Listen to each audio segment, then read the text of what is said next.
What's up guys, Excalibur here and welcome back to Star Ocean Anamnesis. So, we got another new event today, and at this point I think I might die from exhaustion. There's so much stuff going on and I haven't finished any of it. I really need to get on that because some of the previous ones are going to expire pretty soon, in like 2 or 3 weeks I think. Regardless, let's take a look at the update. First of all, actually, we have the current known issues, and this one is actually a pretty big issue. So people who've been farming GA Revorce Misery 2 might know that you don't get the Misery 2 coins when you clear it, or at least that's what it used to be like a week ago, but now they have apparently fixed it, and they're going to send everybody the Misery 2 coins as compensation, or all of the coins that they would have received otherwise, and I think they might have already sent them out. So you might have to check your gift box to see if you actually have them. Or just wait until tomorrow and then maybe you'll have them, because it did say that they won't send everything out at once. Regardless, we have a new temple, the Temple of Elements, vulnerable to ice. And can I just say, I really like the look of this banner. It looks so cool. No pun intended. So this is just another maze of tribulations. The exact same. You get coins for completing them. You get a large amount of coins for completing a floor for the first time, and then after you've completed every single floor, you just have to repeat it until the next maze comes out for the meager 10 coins. Regardless, the Temple of Elements vulnerable to ice. Obviously, enemies are weak to ice here, so make sure you use characters that have those types of attacks, and of course, Fiore, Relia, and Miria are going to be listed there. They have to list the new characters, but you don't have to use attacks with ice. You could also use weapons, and it just so happens that ice is an element that a lot of weapons can cover, except for, I think, Knuckles and maybe greatswords, but greatswords are kind of new, so I think every weapon class has at least an ice weapon, so you should be able to find something, maybe. Regardless, that does it for that one. So, up next we have the Star Ocean 5 event, Transmogrified Alma's Descent. So, this event is another normal, like an actual normal boss event, unlike the Limmel event that we got last week, which I also haven't completed yet, and I still need to farm that, god damn it. So, this is, let's see, you have a shop, just like always, and this one contains the Angel Rune 1, and it only contains one copy, unlike some other events that you may be used to. It also contains this weapon, again one copy, and you need to use this hammer thingy right here to limit break those weapons if you want. Personally, I don't think it's worth it, because what the heck is that? Langdok Orb? I can't pronounce that. Regardless, it's crap, because critical hit chance plus 10% is not bad, and normal attack AP recovery plus 50% as the last factor. That does not really fit that well with mages, so that's the only thing that thing has going for it, is the crit hit chance, and you can easily get that from an accessory. And the other one is kind of decent with damage reduction and defense increases, but there is just much better stuff in the exchange shop as well as the gacha. So again, that one, both of these can be used for transmutation if you want. So yeah, there you go. And then the shop also has a barrier blaster. Highly recommend you pick those up. Some medium limit breakers in the form of tickets, weapon ticket, and then the accessory, the ring.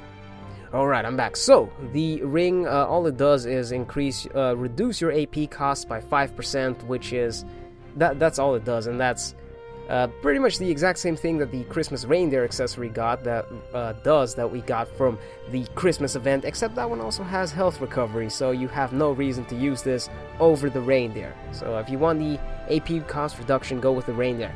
Then we also have some event achievements, and you can get some coins by completing the Transmogrified Alma quest. I do recommend you do that, because it's a lot of free coins that you get from that.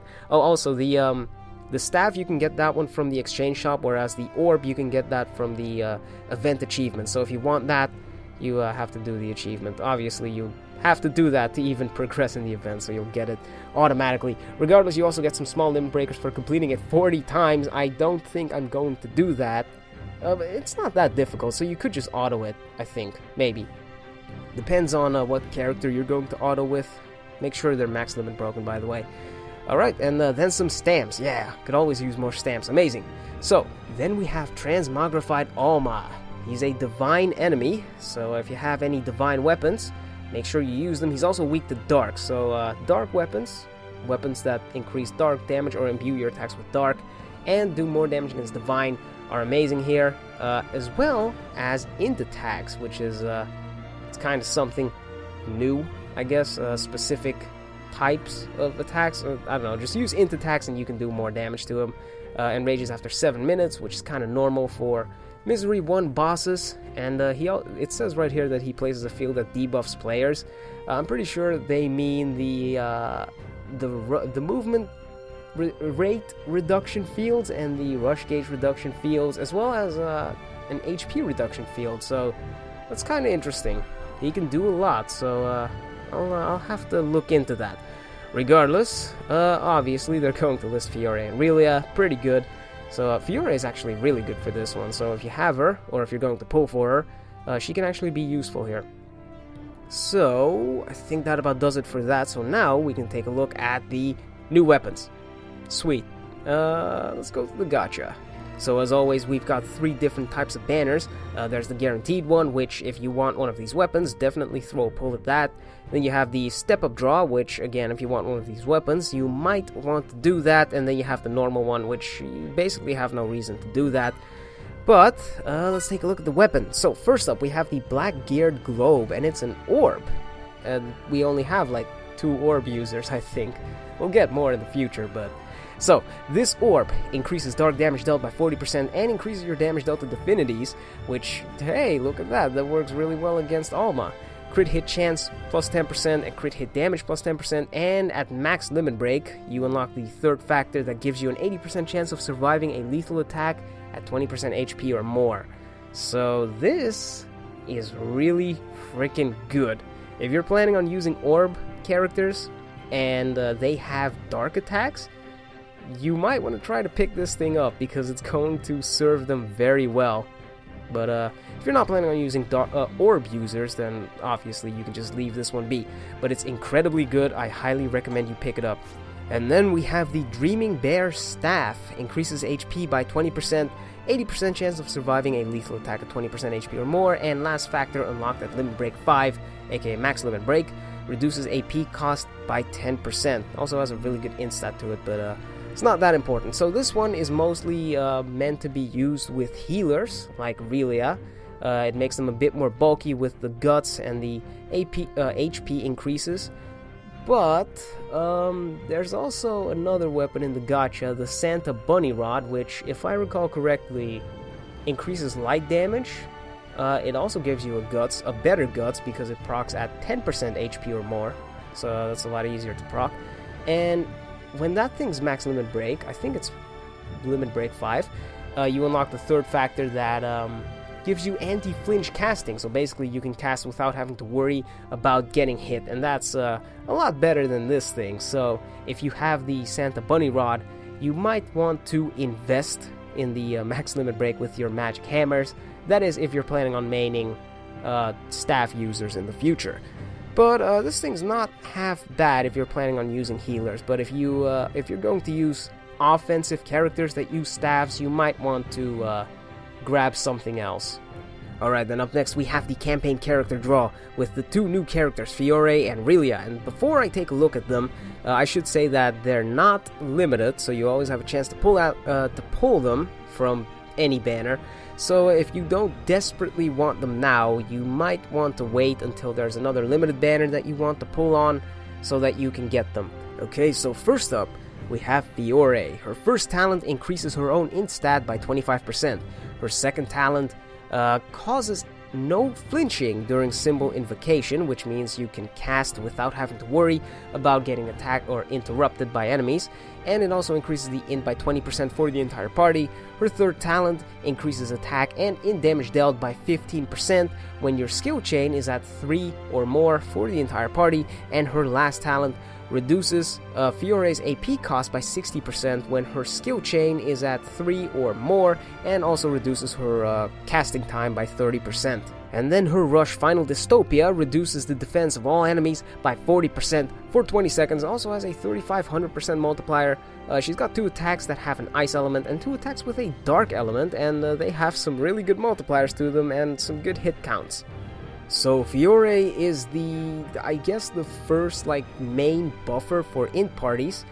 She is incredible when it comes to that. She might be the best invoker in the game right now.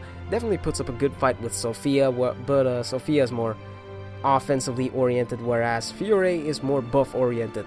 Regardless, the no flinching during symbol invocation in a full caster party, that is a lifesaver, and the int plus 20% is also amazing for other invokers who are trying to do damage, obviously, and then she increases damage even further during skill chain 3, which Fiore can reach pretty easily, but other invokers might have a little trouble. But she also works in physical parties because of the attack damage dealt plus 15%.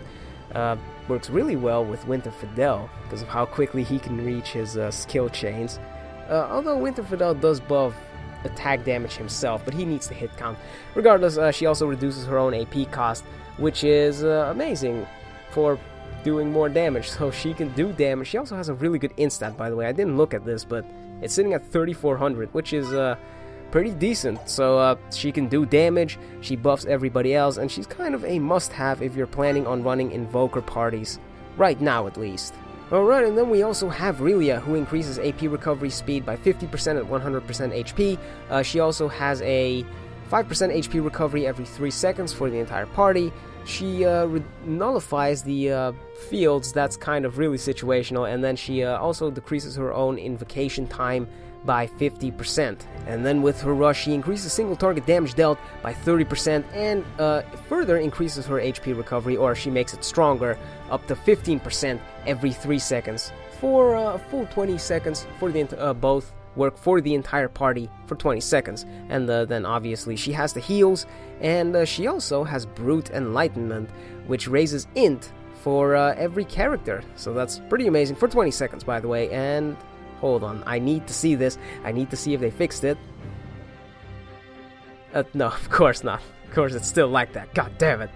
But it also lowers attack damage taken, which is not that important, seeing as how you're using int characters. They're going to be away from the enemy at most times, I think. So they don't really take that much damage. But yeah, I guess that's what it does. It does, the int raise is incredible. And her heal, Enraging Fairy Light, it recovers HP, but it also increases attack by 20%, so you can use her for int parties as well as attacker parties. So Relia is, she doesn't really stand out anywhere aside from that skill, her skills in particular, the attack buff as well as the int buff. They're really good buffs, and I want to say they rival Angel Feather. And the single target damage plus 30%, that's also a huge buff, which it's more than most other characters give with their talents. And she does give a 5% HP recovery every 3 seconds, so all in all, she's not that one, by the way. It doesn't really work, seeing as how we have AP recovery on normal, so you can just ignore that. As well as that one, like I said, it's situational, and that just helps with her healing.